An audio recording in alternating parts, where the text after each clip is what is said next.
Jonathan, welcome to the Leanpub launch video for A Case Against Estimates. The rewards are theirs, the risks are yours. I was wondering if you could take a moment to talk to us a little bit about yourself and about your book and what it's about and who it's for. Sure. Yeah. Thanks for having me. So as you said, my name is Jonathan Crossland. I'm a fractional CTO, software developer. Previously run a software development house. Worked with a lot of clients, building a lot of projects, as you would imagine. Coming into contact with lots of kinds of people, different CEOs, different types, right? Different budgets, that sort of thing.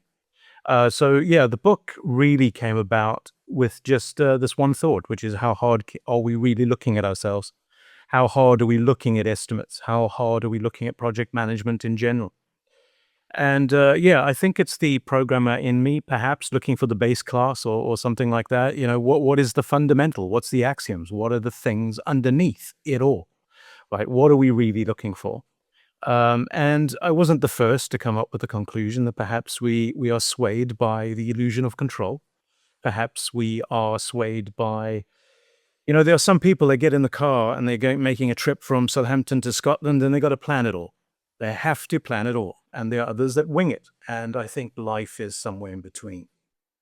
Yeah, one thing I really like about your book is that you start from the beginning with basically the concept of a mindset and the way our minds work when it comes to engaging with things, and that it's just it's actually an important question, like why do we estimate, and to not instead of a lot of people go, well, in order to achieve our goals and to set parameters, but you're like, because that's just the way we are.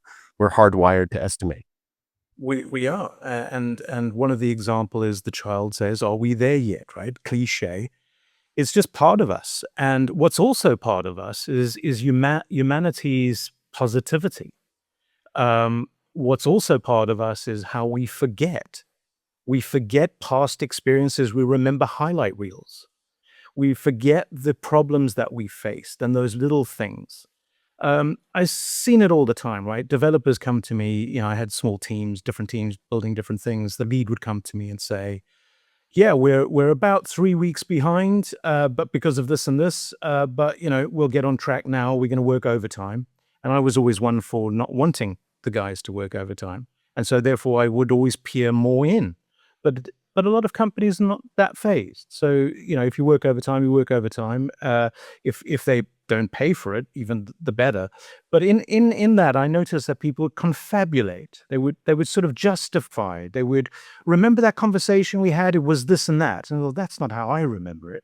And it was like that with clients. It was like that with project managers.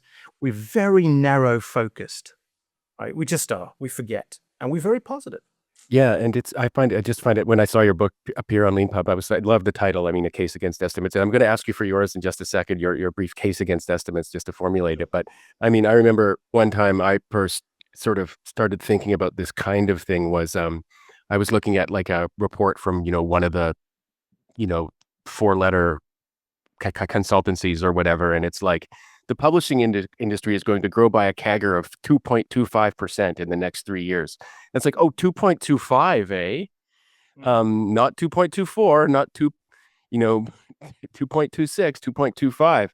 And partly what it got me reflecting on was how ubiquitous that kind of thing is, how crazy it is. And why, but then why do we do it, right? And one of the mistakes that we make about it, and if I were to make a case against estimates myself, it would be people think they're predictions. People treat them like predictions. You said it would be done in 3 months.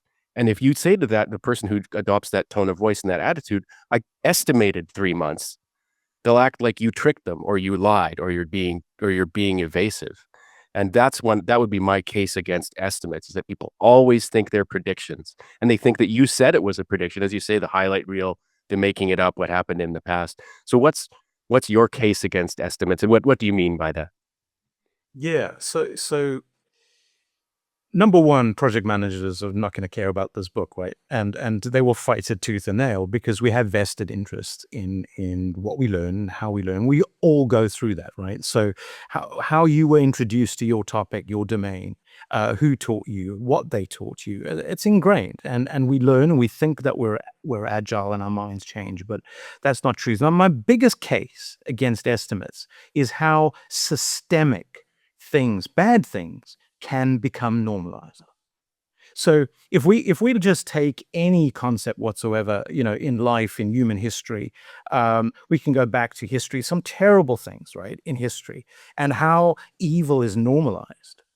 And if you look at that, that's a very extreme case, right? So no, I'm not saying that that's how bad it is with estimates, but you must understand that humans, we are a strange breed of highly intellectual beings with a very smart brains, but with very small memories, very short attention spans, unfocused. It's amazing we get the things done that we do with the kind of brains that we have. The more we learn about our brain, we marvel and think, what the hell?